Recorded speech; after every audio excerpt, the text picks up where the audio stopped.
कौन कौन से बैंक में आपका खाता है? खाता खुलवाया कि नहीं खुलवाया आपने? हेलो, राधे राधे दोस्तों।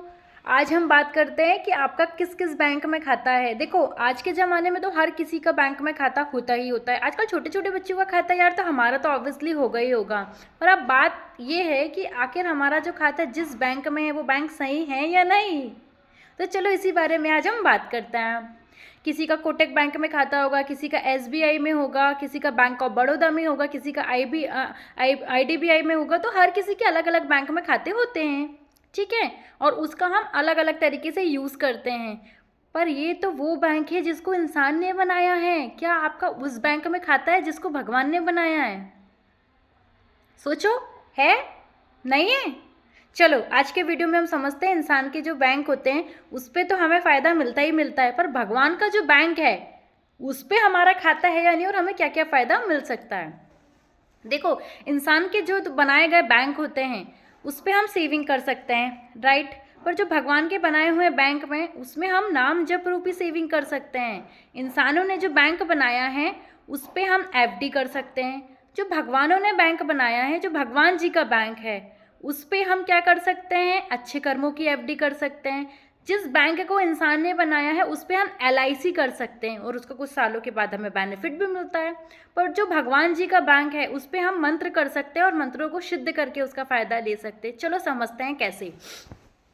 देखो, जो भी हमारा सेविंग अकाउंट होता है उसमें हम पैसे जमा करते हैं तो हमारे पैसे सिक्योर रहते हैं, ठीक है। जब भी ज़रूरत पड़ती है हम उसका यूज़ कर लेते हैं। पर जो भगवान जी का बैंक है, यदि हम उसमें नाम जप रूपी सेविंग करते हैं तो हमारी लाइफ में कभी कोई ऑब्स्टिकल आता ही नहीं है।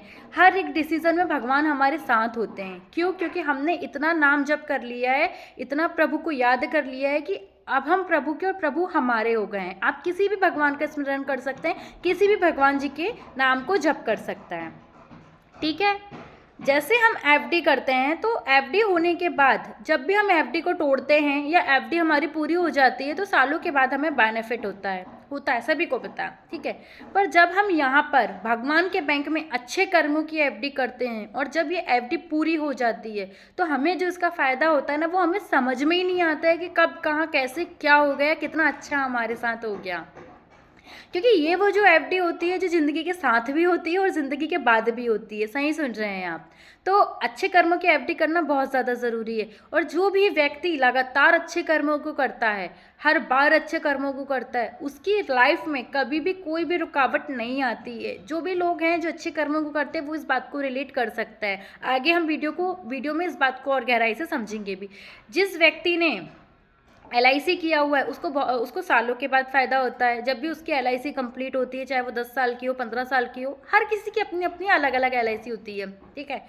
बट यदि आपने मंत्रों की एलआईसी की हुई है तो भाई साहब आपने वो खाता बना लिया है भगवान के बैंक में जो शायद किसी के पास ना हो। जब भी हम लगातार किसी भी मंत्र को जप करते हैं, किसी भी मंत्र का उच्चारण करते हैं, तो वो मंत्र धीरे धीरे सिद्ध होना शुरू हो जाता है। और आप किसी भी भगवान का मंत्र करें, चाहे हनुमान जी महाराज का हो, गायत्री मंत्र हो, राधा जी का हो, श्री कृष्ण भगवान का हो, काली माता का हो, दुर्गा माता का हो, किसी भी भगवान का आप यदि मंत्र का उच्चारण करते हैं और वो मंत्र सिद्ध हो जाता है तो आपको उस भगवान के साक्षात दर्शन होते हैं, उनका आशीर्वाद मिल जाता है।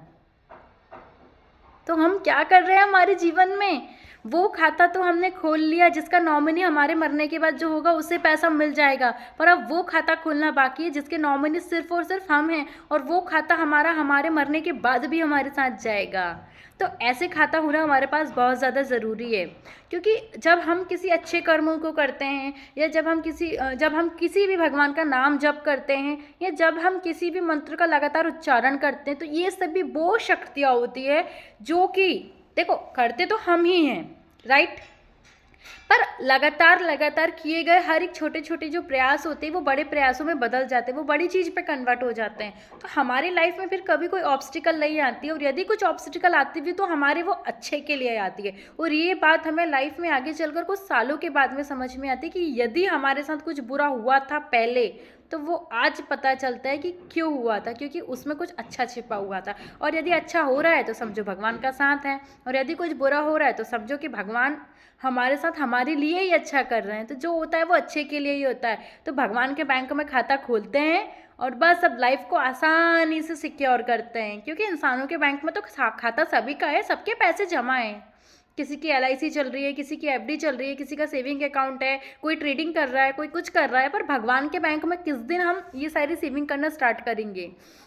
तो अब बारी आ गई है भगवान के बैंक में सेविंग करने की, और एक ऐसे खाते को सिक्योर करने की जो सिर्फ हमारा रहेगा, जिसका नॉमिनी सिर्फ हम रहेंगे, और जो खाता हमारे साथ हर जन्म तक साथ रहेगा, और जो खाता हमारे साथ ऊपर जाएगा। तो राधे राधे दोस्तों, मिलते हैं अगले वीडियो में। चैनल को लाइक कीजिएगा, शेयर कीजिएगा और सब्सक्राइब कीजिएगा, बने रहिएगा मेरे साथ।